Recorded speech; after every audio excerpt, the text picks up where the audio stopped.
Hey, what's going on, everybody? This is Just One. This is my kayak. It's a Field and Stream Shadowcaster. Got it. It was an $800 kayak, and I got it. It had a broken latch on the lid, so I got it for like, I don't know, 5 something. With a Field and Stream paddle was another $100. So I got a really good deal on it, and I love the kayak. I take it out every day. I'm literally from springtime, and now it's October. I don't know, getting close to the 20th, mid-October, and I have taken this kayak out almost every day. Some days I'll spend 10 hours on it, and I'm comfortable. You can stand in it. It's a tank. It's heavy. It's very stable, but the hull material I'm not real happy with. I don't really run this thing into too much, and I flipped it over today, getting it out of the rain, and I had a dent right here. This is the very tip of the hull, and it was sunk in, and had a little hole in it.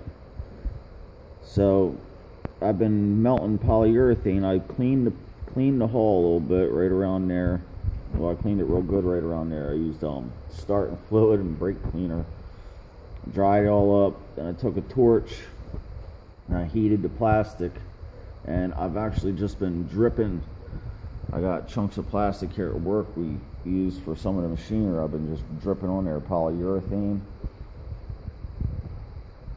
And I'm trying to rebuild it. I'm going to heat it up and sand it down. I'm letting it cool. You got to be careful, because the hull was so thin there, the hot plastic was melting through it. It was like what it's made out of couldn't handle it. I don't understand why they didn't put one of these in the front. I mean, it's a great kayak, but for $800, I'm a working guy with a family. I can't really come up with $800, whenever I want. I don't know about you guys, but between $100 for a Shimano or a Good Lose or a Daiwa reel, another $100, for a good rod, and they're still bottom of the barrel. They're still considered budget rods and reels. You get 5 or 6 of them that you use for different things. There's $1,200, and you got something like this happen, plus tackle. And I'd like to get a fish finder and put on this. I'm not ready for this thing to go. I have no idea where to take a kayak in South Jersey in Cumberland County to get it fixed. So, I guess I'm just going to have to keep doing research and do it myself and just keep patching it up. But if anybody's getting the Field and Stream Shadowcaster, it's a great kayak, except for this. I'm so happy with this kayak. I fish on it for hours and hours and hours.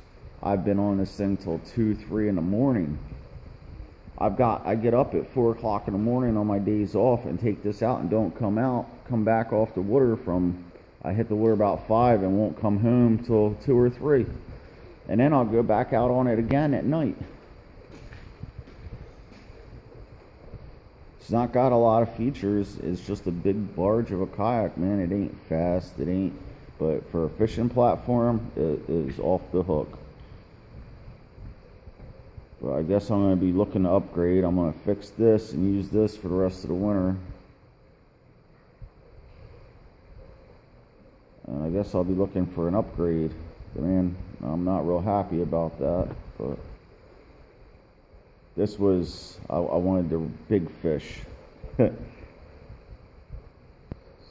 And this was the closest I could come to that, You got $125 for shipping, and people think that's not much or something, but when you're putting out $800, $1,000 for something, and you got to buy a paddle, and you got to buy this, and you got to buy that, $125 for shipping, you should just send that shit to me for free. That was the make it or break it on this, was I could go to Dick's and pick this up for free. I just take my truck and throw it in the back. But anyways, so anybody who's got a Shadowcaster, getting a Shadowcaster, looking at kayaks, any of that, just keep that in mind. If you got a hole in your hull, it's easy. I'm just using a Cedar propane torch and some chunks of polyurethane, and I'm melting them. You could use milk crates, milk gallons, 55-gallon drums. You know, a lot of that stuff's that, yeah, and you can patch it up. My suggestion is to clean the wherever you're going to fix with brake cleaner, starter fluid or brake cleaner, preferably brake cleaner. Sand it a little bit and then preheat it, and then you got to do it by layers, and you got to let it cool, and then you got to, like, after it's cooled, then you got to preheat a little bit again, or it's just going to sag and you're going to get worse holes. It's kind of tricky, and you want it all to be one plastic. You want it to melt into one, like you're welding, if any of you are welders out there. Alright, well, there's my contribution. What's up, fishing grubs? Don't let them little fucking trolls and shit get to you, dude. Fuck them dudes. They're all fishing on mommy's dollar.